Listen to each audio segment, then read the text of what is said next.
अस्सलाम वालेकुम, आदाब, नमस्कार। परवीन न्यूज़ महानगर में आपके साथ शेख इफ्तिखार।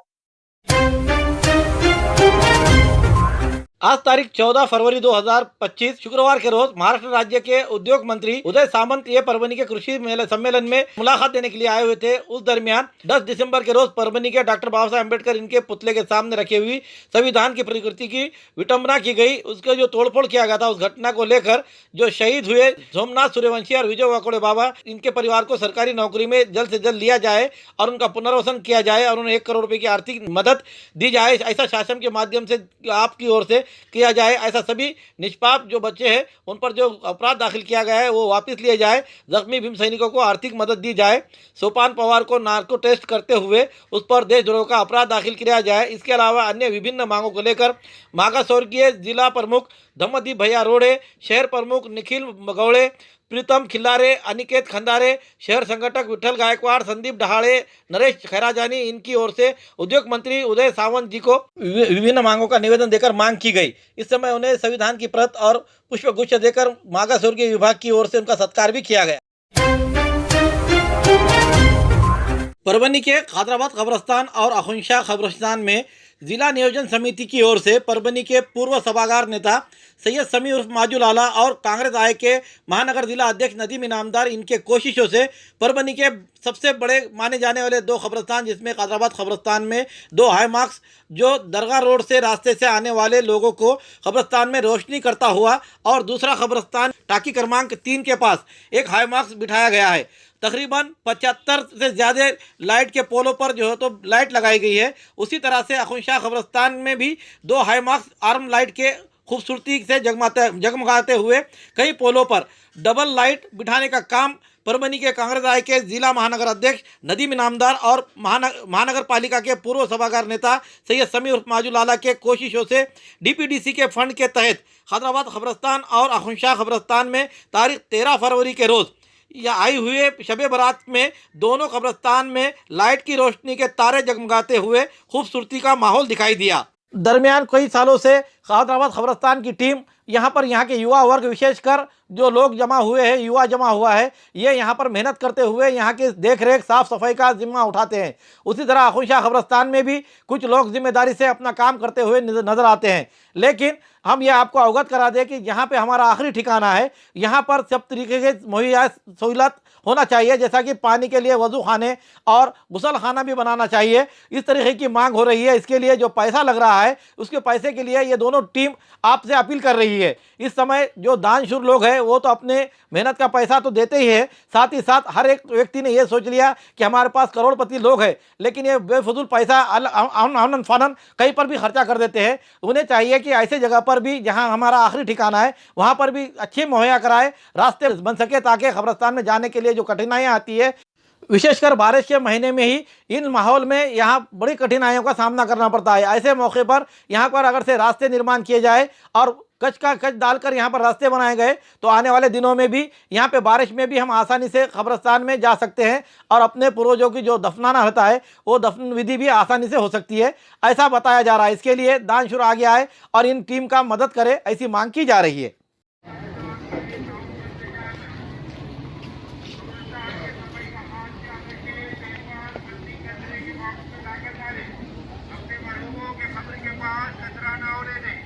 ताउन करते जाए, कब्रस्तान के मेंटेनेंस के लिए ताउन करते जाए। ताउन की पेटी लगी हुई है, कब्रस्तान के लिए ताउन करते जाए भाई, ताउन करते जाए भाई, कब्रस्तान के मेंटेनेंस के लिए ताउन करते जाए। आप लोग जो ताउन करते हैं कब्रस्तान का उसी से काम होता है भाई, ताउन करते जाए। परभनी स्थित सरकारी मेडिकल कॉलेज के बिल्डिंग का काम जल्द ही पूरा होगा। 2 साल में ये बांधकाम पूरा किया जाएगा, ऐसा भरोसा स्वास्थ्य राज्य मंत्री एवं जिले के पालक मंत्री मेघना दीदी साकोरे बोर्डीकर इन्होंने व्यक्त किया है। आज तारीख 14 फरवरी 2025 शुक्रवार के रोज गंगाखेड़ रास्ते के सरकारी मेडिकल कॉलेज को जगह को देखते हुए श्रीमती बोर्डीकर उन्होंने कहा कि आने वाले दिनों में परभनी के दौरे पर आज उन्होंने सरकारी मेडिकल कॉलेज के नई बिल्डिंग को लेकर जायजा लिया और कहा कि इसकी जांच करते हुए गंगाखेड़ रोड पर के गोरक्षण जगह पर सरकारी मेडिकल कॉलेज की बिल्डिंग खड़ी की जाएगी। इस समय सभी अधिकारियों को यहां पर बुलाकर उन्हें सूचनाएं दी गई और जल्द से जल्द यहां के बिल्डिंग का काम शुरू किया जाए। ये बिल्डिंग खड़े होने से मेडिकल कॉलेज की बड़ी और छात्राओं के होने वाली परेशानी और मरीजों की परेशानी को दूर किया जा सकता है, ऐसा इस समय मेघना दीदी बोर्डीकर इन्होंने कहा। इस समय मेडिकल कॉलेज के अधिष्ठाता डॉक्टर सदानंद भिसे, जिला सर्जन डॉक्टर नागेश लखमावार, उपाधीक्षक डॉक्टर सचिन गरुड़, उद्धवराव पवार, सरकारी अधिकारी राज लखमावाड़, अनिता भुसारे, अतिरिक्त जिला सर्जन डॉक्टर सरिका बड़े ये हाजिर थे। 100 छात्रों और 400 पलंगों का अस्पताल की मंजूरी मिली हुई है। कैंसर निदान और उपचार सुविधाएं जल्द ही शुरू की जाएगी। डॉक्टर भिसे ने कहा कि स्वास्थ्य मंत्री एवं जिले के पालक मंत्री मेघना दीदी साकोरे बोर्डीकर इनके ये परिश्रम का मेहनत है फल है जो इमारत बिल्डिंग की जो बांधकाम शुरू हो रहा है, ऐसा इस समय डॉक्टर भिसे इन्होंने बताया। आज आपल्या इथे माननीय पालकमंत्री श्रीमती मेघनाताई बोर्डीकर साकोरे मॅडम यांनी जागेची पाहणी करून आपले शासकीय वैद्यकीय महाविद्यालय व हॉस्पिटल जे गंगाखेड रोडवर ब्रह्मपुरी येथे बांधण्यात येणार आहे त्याची पूर्ण पाहणी केली व लवकरात लवकर सदरहू बांधकाम पूर्णत्वास नेण्याचे त्यांनी आश्वासन दिले।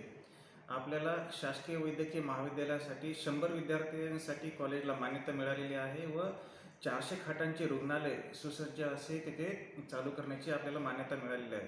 माननीय पालकमंत्री यांच्या अथक प्रयत्नामुळे बांधकाम लवकरात लवकर चालू होत आहे व त्यांच्या प्रयत्नांना खूप गती आहे। त्यामुळे सुसज्ज असे रुग्णालय आपल्या इथे गंगाखेड रोडवर ब्रह्मपुरी येथे चालू होईल। उपरोक्त जे रुग्णालय आहे त्यामुळे आपल्याला जटिल अशा शस्त्रक्रिया तसेच कॅन्सरचे जे रुग्ण जे आपल्या जिल्ह्यातून बाहेरच्या जिल्ह्यामध्ये जातात त्यांचे इथंच आपल्या इथे ट्रीटमेंट चालू होईल व माननीय पालकमंत्री यांचे असे स्वप्न आहे की उपरोक्त जे आपले जे 400 बेडेड रुग्णालय व आपले शासकीय वैद्यकीय महाविद्यालय आहे त्याच्यासोबतच आपल्याला 100 बेडेड कॅन्सर हॉस्पिटल पण चालू करायचे आहे व त्यासोबत आपल्याला इतरही जे कोर्सेस आहेत जसे की BSc nursing, physiotherapy, paramedical courses हे पण आपण आता पुढील काही वर्षांमध्ये चालू करू जेणेकरून इतरचे जे नागरिक आहेत त्यांना ह्याचा फायदा होईल व आपल्या इथे सर्व प्रकारचे जे रुग्ण आहेत ते बाहेरच्या जिल्ह्यात न जाता इथेच बरे होतील।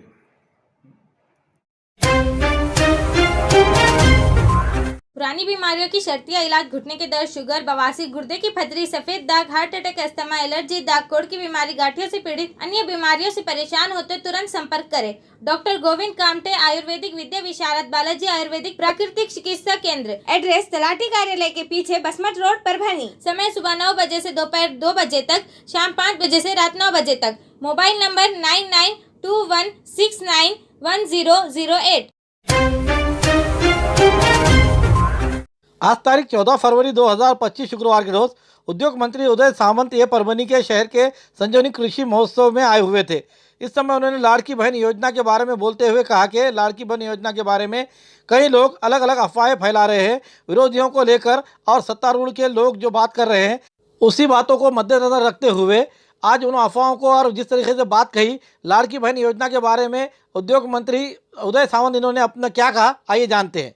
ज्या नेत्यानं या महाराष्ट्राच्या स्तरावर या भगिनींसाठी मुख्यमंत्री माझी लाडकी बहीण योजना ही देशात सगळ्यात चांगल्या पद्धतीने राबवली त्या आमचे एकनाथ शिंदे साहेबांचा आशीर्वाद देखील त्या संजीवनी संमेलनाला आहे।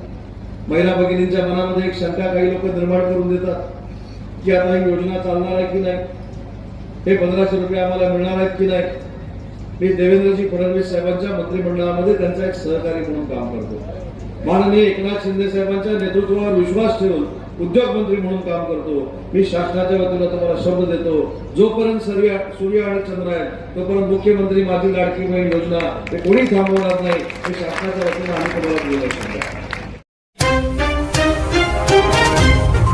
महाराष्ट्र सरकार कृषि विभाग एवं कृषि प्रौद्योगिक प्रबंधन प्रणाली एवं संजीवनी मित्र मंडल के सहयोग से शुक्रवार 14 फरवरी से बसमत रोड स्थित संत तुकाराम कॉलेज के मैदान में जिला कृषि संजीवनी महोत्सव का आयोजन किया गया और इस महोत्सव का उद्घाटन उद्योग मंत्री उदय सामंत इनके हाथों किया गया। इस अवसर पर मुख्य अतिथि के तौर पर पूर्व सांसद सुरेश यादव साहब, विधायक राजेश विटेकर, विभागीय कृषि सह संचालक साहेबराव दिवेकर, संयोजक आनंद भरोसे, दौलतराव चौहान, धम्मदीप रोडे, राजू कापसे, माधव कदम, मानिक पोंडे, गीतेश देशमुख, गीता सूर्यवंशी, जनाताई मुंडे, कल्पना दळवी आदि मान्यवर इस समय उपस्थित थे। संजनी कृषि महोत्सव में कृषि उत्पादों के लगभग 200 स्टॉल लगाए गए हैं, जिसमें एक सौर ऊर्जा उत्पादन हॉल, महिलाओं के लिए घरेलू सामान का एक हॉल और आधुनिक कृषि उपकरणों के लिए एक प्रदर्शनी और एक पशु प्रदर्शनी और सरकार द्वारा लागू विभिन्न योजनाओं के बारे में जानकारी प्रदान करने वाले स्टॉल शामिल है। इस समय उद्योग मंत्री उदय सामंत इन्होंने क्या जानकारी दी, आइए जानते हैं।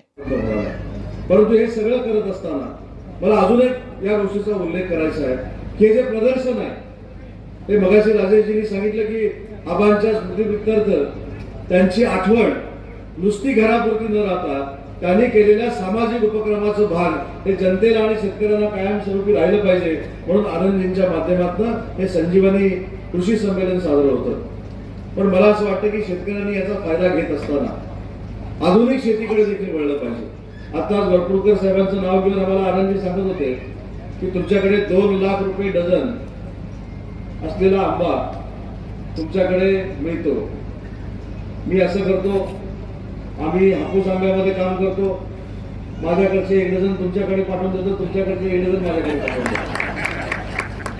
तर विरोधाचा भाग सोडा, पण आजपर्यंत रत्नागिरीतला किंवा देवगडचा हापूस आंबा यालाच जास्त मार्केट असतं, यालाच जास्त रेट असतो असं मला माहिती होतं। नक्की ते आहेच, परंतु 2 लाख डझनचा आंबा देखील महाराष्ट्रात पिकवणारे शेतकरी आहेत हे तुम्हाला बघितल्यानंतर माझ्यासारख्या कार्यकर्त्याला समजलं। त्याचा अर्थ खऱ्या अर्थानं महाराष्ट्र हा कृषीप्रधान प्रदेश आहे आणि या कृषीप्रधान प्रदेशामध्ये शेतकऱ्यांच्या जीवावर आम्हाला 2 वेळचं जेवण मिळतंय याचं भान देखील आमच्यासारख्या कार्यकर्त्यांना आहे।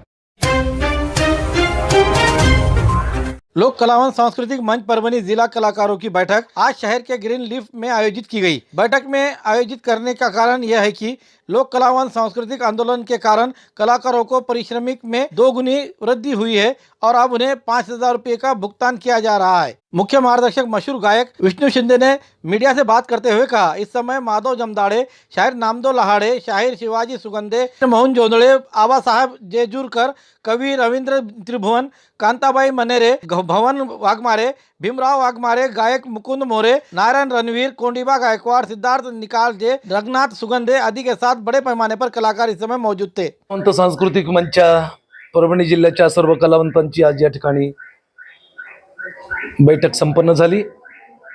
ग्रीन लिफ्ट या हॉटेलवरती या बैठकीचं सर्वात महत्त्वाचं कारण हे आहे की लोककलावंत सांस्कृतिक मंचच्या आंदोलनामुळं राज्य सरकारनं कलावंतांच्या मानधनात दुप्पट वाढ केली। आता 2250 रुपये मानधन मिळत होतं कलावंतांना, तर ते मानधन आता सरसकट 5,000 रुपये राज्य सरकारकडून दिलं जातं। परंतु 1 एप्रिल पासून मानधनामध्ये दुप्पट वाढ झाल्याच्या नंतर ते मानधन कलावंतांना पूर्वीसारखं प्रत्येक महिन्याला बँकेमध्ये जमा होत नाही। तर ते मानधन राज्य सरकारनं प्रत्येक महिन्याला कलावंताच्या खात्यावर जमा करावं, यासाठी येणाऱ्या काळामध्ये फार मोठं आंदोलन लोक कलावंत सांस्कृतिक मंचच्या वतीनं आम्ही मुंबईमध्ये करणार आहोत आणि संपूर्ण महाराष्ट्रभर करणार आहोत। तर त्या संदर्भामध्ये महाराष्ट्रातले सगळे कलावंत जागृत व्हावेत, त्यांना आपल्या प्रश्नाच्या संदर्भामध्ये, आपल्या अडचणीच्या संदर्भामध्ये मनमोकळेपणाने बोलता यावं, यासाठी मी परभणीत आलो होतो। आणि याच्यानंतर उद्याचा कार्यक्रम हिंगोलीला आहे, 15 तारखेचा 16 तारखेला मी यवतमाळला आहे, 17 तारखेला वाशिमला आहे, 18 तारखेला अकोल्यात आहे, नंतर बुलढाण्यात आहे। हे संपूर्ण विदर्भात आणि मराठवाड्यात यासाठीच कार्यक्रम लावलेले आहेत। दुसरा महत्वाचा विषय म्हणजे प्रत्येक जिल्ह्यावरती 100 कलावंतांना प्रत्येक वर्षी मानधनासाठी पात्र ठरवलं जातं, तर ती संख्या वाढवून राज्य सरकारनं प्रत्येक जिल्ह्यावरती प्रत्येक वर्षाला 200 कलावंतांना मानधन मंजूर केलं पाहिजे, 200 कलावंत पात्र ठरवले पाहिजेत। ही सुद्धा आमची एक प्रमुख मागणी आहे। दुसरी गोष्ट, मानधन वेळेवर आलं पाहिजे, या मागणीबरोबरच 5,000 रुपये सुद्धा या महागाईच्या काळामध्ये फार कमी आहेत, अल्प आहेत। महागाई जर बघितली तर गगनाला भिडलेली आहे। अशा अवस्थेमध्ये 5,000 रुपयात कलावंतांनी काय करायचं, हा सर्वात मोठा प्रश्न आहे। आणि म्हणून राज्य सरकारकडे लोक कलावंतांना जे मानधन दिलं जातं, वृद्ध कलावंतांना जे मानधन दिलं जातं, त्या मानधनामध्ये राज्य सरकारनं दुप्पट वाढ करावी, ही सुद्धा आमची एक प्रमुख मागणी आहे। आणि यासाठीच हा माझा संपूर्ण महाराष्ट्राचा दौरा आहे। आणि त्याची सुरुवात आम्ही परभणीपासून केलेली आहे. खूबसूरती का राज डॉक्टर हाशमी के पास। बालों का झड़ना, चेहरे के दाग व धब्बे, दीगर समस्याओं का इलाज हमारे पास। हमारे अपने बनाए हुए प्रोडक्ट्स 100% नेचुरल, कुदरती तौर पर इलाज बगैर किसी साइड इफेक्ट के साथ पूरी तरह से कुदरती व खालिश प्रोडक्ट्स आपके सामने बनाए जाएंगे। हमारे खुद के बनाए हुए प्रोडक्ट शिकाकाई, रीठा, आंवला, मेथी, गुड़हल के फूल, भिंगरा, एलोवेरा के जरिए हर्बल ऑयल वो हर्बल शैम्पू बालों का झड़ना व डैंड्रफ को खत्म करने के साथ सर की खुजली को खत्म करे। पतले बालों का इलाज फायदेमंद है, साथ ही बालों को लंबा, घना और खूबसूरत बनाए। चेहरे के दाग धब्बे, कील, मुहासे, रूखी त्वचा वो चेहरे की झुर्रियां खत्म करे, साथ ही चेहरे को खूबसूरत बनाता है। खूबसूरती का राज डॉक्टर हाशमी के पास। हमारे पास ऑयल मशीन है जिससे हम आपके लाए गए खोपरा, कलौंजी, बादाम व अन्य सामग्री का तेल निकाल कर देंगे आपके सामने। एड्रेस डॉक्टर हाशमी मिनाज, खान साहब बिल्डिंग के पीछे, दरगाह रोड, परभणी। 8421522947 8669131304। मिलने का समय सुबह 9 बजे से दोपहर 2 बजे तक और शाम 5 बजे से रात 9 बजे तक। हमारे न्यूज़ आपको किस तरह पसंद आ रही है इसके बारे में लाइक करें, शेयर करें, कमेंट करें। अब तक हमारा चैनल सब्सक्राइब नहीं किया है तो सब्सक्राइब जरूर करें, बेल आइकन का बटन जरूर दबाएं ताकि हमारी ली खबर सबसे पहले आप तक पहुंच सके। Subscribe now and press the bell icon. Never miss an update.